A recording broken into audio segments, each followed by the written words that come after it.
So next is population policy of India. Government ने population कम करने के लिए कौन से मेजर्स किए, इसके बारे में अभी यहाँ पे इंफॉर्मेशन दी है।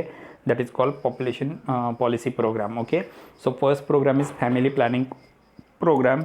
ये प्रोग्राम 1952 को लॉन्च किया गया। विच मोटिव और which objective is reducing birth rate कम करना, ये इसका एक मेन मकसद था। ओके, अभी इस फैमिली प्लानिंग का मतलब होता है पेरेंट्सहुड होना। पेरेंट्सहुड होना यानी बच्चों को बर्थ देना है कि नहीं, इसकी एक चॉइस या चांस आपको लेना है। ओके, मतलब how many child birth we are given. Okay, कितने बच्चों को जन्म देना है, इसकी एक चॉइस आपके पास होनी चाहिए। And give the chance to again rebirth. Okay, अगर कोई बच्चा हेल्दी नहीं है तो फिर उसको और एक बच्चे का एक चांस होगा। अगर नहीं है, आपका बच्चा पहले ही हेल्दी है, तो आपको फिर से चांस लेने की ज़रूरत नहीं है। ये इस प्रोग्राम का मतलब है। That is called parentshood. Okay, यहाँ पे बच्चे को बर्थ देना ये आपका चॉइस होगा। अगर आपको नहीं चाहिए तो आप नसबंदी करवा सकते हो, आपकी वो वेसल्स बंद की जाएगी जिससे बेबी को बर्थ होता है। तो ये एक चॉइस एंड चांस बनाया गया। ओके, फैमिली प्लानिंग प्रोग्राम जो है अच्छी स्कीम थी, लेकिन वो सक्सेसफुल नहीं हुई। That scheme is not successful because of lack of awareness. लोगों के अंदर उस स्कीम को पहुंचा नहीं गया। ओके, जैसे जिनके पास 6-6, 7-7 बच्चे हैं उनको नसबंदी करवाओ, ऐसा अगर गवर्नमेंट ने उनको सिर्फ बताया या उनको सिर्फ वो एक लाउड साउंड में बताया, तो ऐसे वो लोग नहीं सुधरेंगे, राइट। उनको उसका इम्पोर्टेंस बताना इम्पोर्टेंट है। तो जो अवेयरनेस करनी चाहिए वो अवेयरनेस यहाँ पे नहीं पहुँची है। लोगों तक ये मैसेज नहीं गया है कि कैसे one of the mostest baby is creating so many harmful problems. Okay, कैसे ज़्यादा बच्चे हार्मफुल प्रॉब्लम्स होते हैं, ये लोगों तक पहुँचाया नहीं गया। That is lack of awareness का प्रॉब्लम्स। ओके, सेकेंड है रिलीजियस बिलीफ। आज भी हमारे यहाँ पे the persons is totally concentrate on religious belief. Okay, if the religions is calling that the child is a part of God, so you have to give more and more babies birth. So the family or the any person is ready to taking given more and more child birth. Okay, ये problem हो सकता है कि अगर उसके religions में लिखा है कि ज़्यादा से ज़्यादा बच्चों को जन्म दो तो वो बच्चों को जन्म देगा। तो ये जो रिलीजियस बिलीफ है ये एक प्रॉब्लम्स क्रिएट करती है। तो ये भी फैमिली प्लानिंग को प्रोग्राम सक्सेसफुल ना होने का एक प्रॉब्लम्स है। तीसरा है inconsistent policy.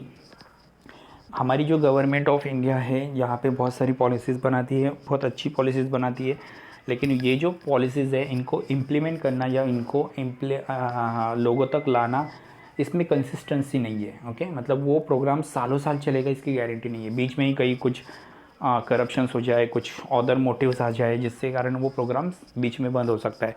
So that is the problems which is created the family planning program is not successful. Okay, so one more time we have to revise it. The family planning program is launched in 1952, which is objective that reducing to birth rate. Here they are referred in family planning programs to you have to parenthood. You have to parenthood means the birth given to the child, it is your own choice. Okay, if you want you can give the birth to child. If you're not interested to given the birth to child, you have to close or block your vessels. Okay, which is given birth to the child. That means the child birth is your choice, not a chance. It's not compulsory to given birth more and more child. Okay, next one is but this program is not successful because the government is not given the benefit, not reaches the benefit of that family planning program to the people. Second one is they are not showing the what kind of effects are happen when we are given more and more childbirth. Okay, so therefore the family awareness program is not family planning program is not properly aware to the people. Also it's some types of religious belief we are accepting. So if our religion is saying that we have to compulsory given more and more birth to the child, the family is given preferences to birth more birth to the child. Also our government policies are not consistent. Okay, sometimes it's closed directly, sometimes their benefit is not reaches at the rural areas or as the areas where the population is too more growing. Okay, and it's almost reach where the population is totally already raised. Okay, next one is family welfare program. So what is family welfare program? The family welfare program is rename of family planning program. जो family planning program जो है उसी का नाम change करके family welfare programme ये रख दिया है. ये प्रोग्राम भी 1979 को लॉन्च हुआ है.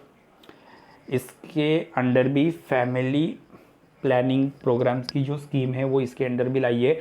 बस ओनली चेंज यहाँ पे ये किया है कि यहाँ पे बच्चों को बर्थ देना या बच्चों को जन्म देना ये चॉइस नहीं रखा है. So what they are saying it family welfare programme, they are saying that the same benefit is given by family planning programs, but the child birth rate or child given birth is not a choice. It's they are given some facilities to the pregnant women, especially pregnant mother. They are given the maternal child health and nutrition, means they are given some amount to the pregnant mother they are given the they are taking the nutritious food when their child is birth. इस scheme के तहत family welfare scheme के तहत जो pregnant mother से उनको एक particular amount देने के बारे में गवर्नमेंट ने सोचा है या गवर्नमेंट देती है. उसके अंडर वो अपने बच्चों को हेल्दी बच्चों के जन्म देने के लिए कुछ प्रेगनेंसी में अच्छे अच्छे न्यूट्रिशियस फूड खा सकती है, अच्छे से दवाइयाँ ले सकती है, तो जिसके कारण जो हेल्दी बच्चा जन्म ले सकता है.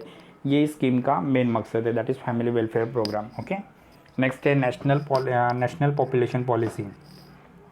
अभी 2000 में गवर्नमेंट नेशनल पॉपुलेशन पॉलिसीज़ की है, जिसके तहत उन्होंने कंट्री के लोगों की या पॉपुलेशन की क्वालिटी इंप्रूव करने की कोशिश की है. मतलब उनको ऐसी चीज़ें अवेलेबल करके देने के बारे में सोचा है जिससे उनकी फंडामेंटल नीड्स तो कंप्लीट हो जाए, but they are concentrating more and more to complete their luxurious needs. Okay, so what's they are given. First one is free and compulsory education at the age up to 14 years.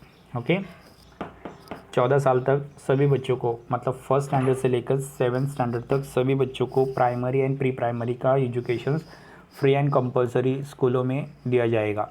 Okay, इसका मतलब कम से कम हर एक जन पढ़ना लिखना तो सीखेगा. अगर पढ़ना लिखना सीखेगा तो उसको ये पता चलेगा कि पॉपुलेशन के ग्रोथ होने के या पॉपुलेशन बढ़ने से क्या नेगेटिव इम्पैक्ट होते हैं. ओके, दूसरा, reducing infant mortality rate to below 31,000 live birth rate. Okay, तो पॉपुलेशन बढ़ने का एक इम्पॉर्टेंट रीज़न क्या है कि बहुत सारी औरतों को या बहुत सारी प्रेग्नेंट वुमेंस को न्यूट्रिशियस फूड नहीं मिलता है. तो न्यूट्रिशियस फूड ना मिलने की वजह से उनकी बेबी या इन्फेंट जो होते हैं वो प्रेगनेंसी में डेथ होते हैं या मर जाते हैं. ओके, तो इसलिए गवर्नमेंट ने सोचा है कि इन्फेंट मोर्टेलिटी रेट कम से कम होना चाहिए, मतलब कम बच्चे मरने चाहिए, तो उनको इसलिए न्यूट्रिशियस फूड देना इम्पॉर्टेंट है. ओके, तीसरा है रिड्यूसिंग मैटरनल मोर्टेलिटी रेट. तीसरा मकसद है कि जब बच्चे को बर्थ दिया जाएगा या जन्म देने वाली जो औरत है उनको भी उनकी जो बर्थ देते वक्त जो मौत होती है वो भी कम करना है, that is reducing maternal mortality rate. Okay, अगर मदर कम मरेगी तो तुरंत एक हेल्दी बच्चा या एक हेल्दी चाइल्ड बर्थ कर पाएगा या जन्म ले पाएगा, तो ऑटोमेटिकली वो ज़्यादा बच्चों को जन्म नहीं देंगे, उसी बच्चों को अच्छी तरह से स्टैंडर्ड ऑफ लाइफ देने की कोशिश करेंगे. So that is reduce maternal mortality rate. Okay, next policy है गवर्नमेंट का, that is universal immunizations to the child against the vaccines preventable disease. Okay, तो जो इन्फेंट मोर्टेलिटी है, मतलब जो बचपन में ही कुछ डिजीज़ की वजह से डेथ होते हैं, उनकी डेथ रोकने के लिए गवर्नमेंट ने वैक्सीन प्रिवेंटेबल प्रोग्राम्स रखा है, जिसके अंदर बच्चों को 5 साल की उम्र तक अलग अलग टाइप्स के वैक्सीन्स लगाए जाते हैं, ताकि वो अलग अलग टाइप्स की बीमारियों से प्रोटेक्ट हो सके।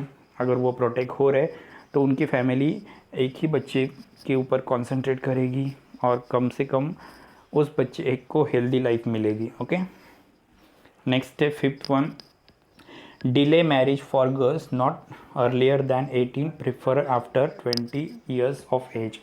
गवर्नमेंट ने और एक मोटिव सामने रखा है कि गर्ल्स की शादी ज़रा लेट होनी चाहिए, उनकी शादी की उम्र 18 से लेकर 20 साल होनी चाहिए। ओके, सो शादी की एज अगर इंक्रीज़ हो गई या बढ़ा दी गई तो ऑटोमेटिकली बच्चों का लेडीज़ या वुमेंस या जो गर्ल्स होगी वो एक हेल्दी बेबीज़ को जन्म दे पाएगी, क्योंकि उनका फर्टिलिटी पीरियड भी अच्छा होगा और उनकी हेल्थ भी अच्छी होगी, तो ऑटोमेटिकली एक हेल्दी चाइल्ड बर्थ लेगा। इस हिसाब से शादी की एज 18 ईयर्स से 20 ईयर्स तक कर दी है। नेक्स्ट है prevention and control in communicable disease. जो भी बच्चा या चाइल्ड जन्म लेगा उसके लिए उनको प्रिवेंशन एंड कंट्रोल रखने, बड़ी बड़ी बीमारियों से वो फेस नहीं करना चाहिए, जैसे पोलियो है, ओके, या हिपोटाइटिस है, या ऐसी जो बड़ी बड़ी बीमारियां हैं उनसे बच्चों को बचाने के लिए बहुत सारे प्रिवेंशन एंड कंट्रोल मेजर्स उन्होंने किए हैं। ओके, और उनका एक मकसद है या उनका एक मोटिव है कि 2045 तक हमें पॉपुलेशन स्टेबल रखनी है, मतलब इंक्रीज़ नहीं होने देनी है। भले वो कम होगी चलेगा, ओके, लेस होगी चलेगा, बट इंक्रीज़ नहीं होनी चाहिए या स्टेबल होनी चाहिए, ज़्यादा नहीं होनी चाहिए। इसके ऊपर गवर्नमेंट ने पॉलिसीज़ बनाई है। Okay, so these are the policies of government. National population policy क्या है? तो नेशनल पॉपुलेशन पॉलिसी के तहत गवर्नमेंट ने कुछ मेजर्स रखे हैं। पहला है 14 ईयर्स तक, मतलब 1st to 7th स्टैंडर्ड तक का एजुकेशन हर एक बच्चे को फ्री एंड कंपलसरी देना है, प्राइमरी एंड प्री प्राइमरी का। ओके, दूसरा है इन्फेंट जो होते हैं या जो अर्ली एज चाइल्ड है उनकी जो मोर्टेलिटी रेट है, मतलब जो प्रेगनेंसी में ही जो छोटे छोटे बच्चे की डेथ हो जाती है उनकी डेथ को कम करना। तीसरा है reducing maternal mortality rate, pregnant woman जो प्रेगनेंसी के ड्यूरिंग सिचुएशंस में जब डेथ होती है उनकी, वो भी कम करना। नेक्स्ट है पेरेंट्स को उस बच्चे को या जो बच्चा जन्म लेगा उसको कोई भी बीमारियां नहीं होनी चाहिए, इसलिए वैक्सीन्स प्रिवेंटिव वैक्सीन्स अवेलेबल करके देना। 5th है गर्ल्स की मैरिज एज इंक्रीज़ करना, जैसे 18 से उनकी मैरिज एज 20 कर देना, ताकि वो हेल्दी न्यूट्रिशियस लाइफ जी सके। नेक्स्ट है सारे बच्चों के लिए प्रिवेंटिव या कंट्रोलिंग वैक्सीन्स अवेलेबल करके देना, जो बड़ी बड़ी बीमारियों से उनको बचाएगी। एंड लास्ट है 2045 तक पॉपुलेशन स्टेबल रखना, वो इंक्रीज़ भी नहीं होनी चाहिए और डिक्रीज़ भी नहीं होनी चाहिए, इसके ऊपर ध्यान देना 2045 तक। ये एक और मकसद है, दैट इज़ पॉलिसी